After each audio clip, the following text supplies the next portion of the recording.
Hello, everybody, and welcome to another edition of From the Bottom Up. And today's edition will feature Robert Plant, Now and Zen.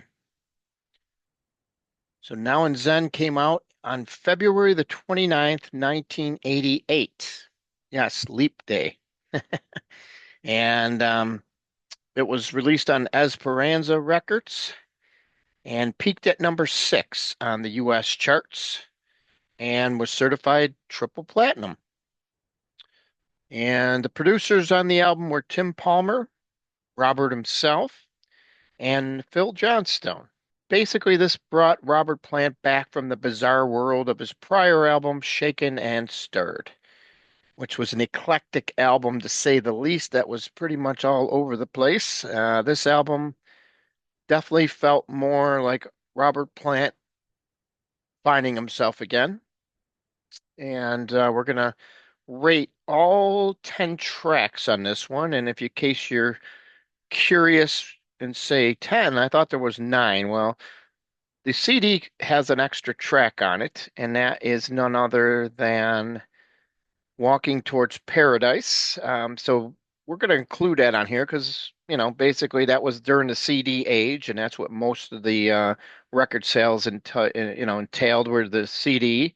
So we're going to do all 10 songs counting that one. And let's dig right in. So our number 10 track from this album is what we call the weakest track on the album. It's not really the t type of song you'd expect them to end an album on. And I don't know, just for me, this was kind of a letdown track right at the end of the album.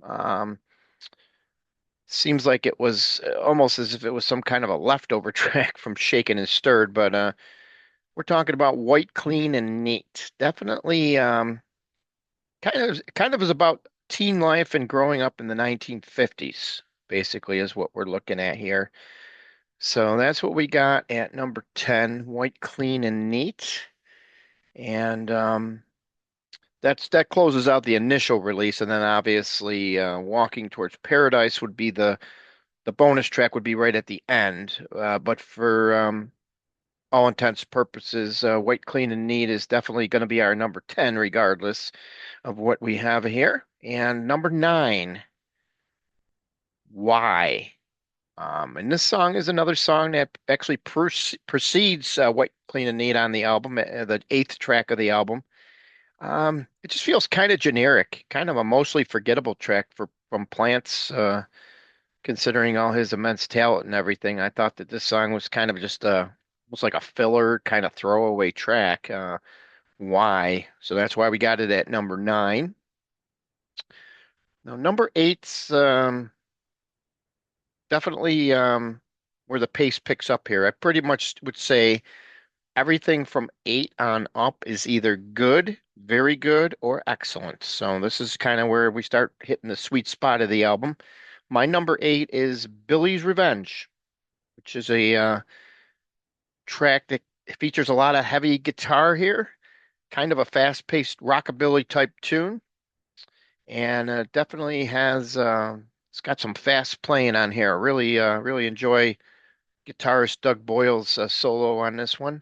And that's what we got for number 8. Number 7, taking us back to the second track on the album, and that's Dance on My Own. A solid song that I feel that kind of stands up on its own. And but it's just not quite as strong as the songs obviously above it, but it's definitely a solid tune and recommended. It's definitely a recommended track, just like Billy's Revenge. So give them a listen, see what you think. But that's what we got at number 7. Number 6. This is probably where I'm gonna probably get some hate mail, but I've got Tall Cool One, and obviously this was the highest charting song on the album, peaking at number 25. And I don't know, I just felt that this song, there's a lot of good on this song, but I don't know, over time to me, it just hasn't really. I don't know, just hasn't done that great over time, at least in my estimation. So this song was one that featured Jimmy Page, The solo, he did the solo on here.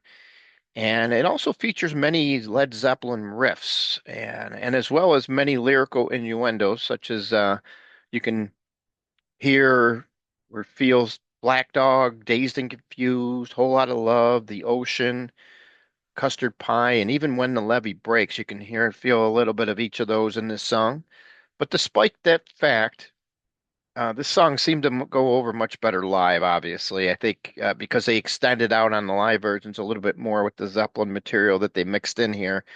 But this one here, it was a single. It did good, number 25. This is what helps sell a lot of albums. But I just felt it hasn't aged as well as one would have hoped, at least to me. So that's what I got at number six. Number five is the bonus track on CD, and that's Walking Towards Paradise. Uh, I always like this song. This is definitely a sprightly song, a happy song, and yeah, so that's why I've got it at number five. Definitely one of the best songs on the album, even though it was just a bonus track.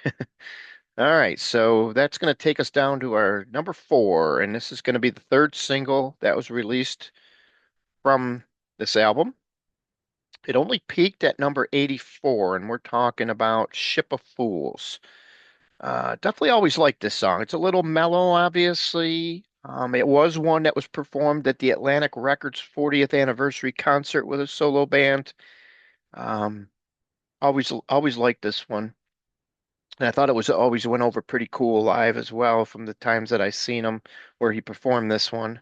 I was fortunate enough to see the what you can see in the corner there, the Nonstop Go tour. I was able to see him twice on that tour on two different legs, and oh, those are just two great shows, no doubt. So glad I was able to catch those concerts for sure. But that's what I got at number four, Ship of Fools. Number three, wow, what a great guitar tone this song carries. Helen of Troy. Just got that prominent guitar throughout the song. One of the best tunes on the album, Jerry. One of the best. And yeah, I always loved Helen of Troy. Mr. Boyle did a great job on the guitar work on this one. Uh, it's like a blistering guitar the way it kicks in there, and just is definitely one of the songs that is the highlight of the album for sure. And number two, this one might surprise some people, but I've always loved this song. Even when it first came out, I would say it's probably always been my number two favorite song on the album, and that's no doubt it's going to be The Way I Feel, an atmospheric piece that is very underrated in my estimation. It was written by not only Robert Plant, but Phil Johnstone, and of course the guitar player Doug Boyle. Slower song, but it's got a lot of great instrumentation. It's really a solid song. Definitely one of those ones. Comes highly recommended from us here. The Way I Feel. Great vocal performance, and the music fits perfect. The phrasing and the song, everything just fits well together, and I really enjoy this particular song. But not as much as my number one, folks. Number one, obviously, it was the song that preceded the album. The first single released off of it came out a couple of weeks before, um, and that's going to be none other than You Got It, Heaven Knows. The song that starts off the album with a much needed sense of direction.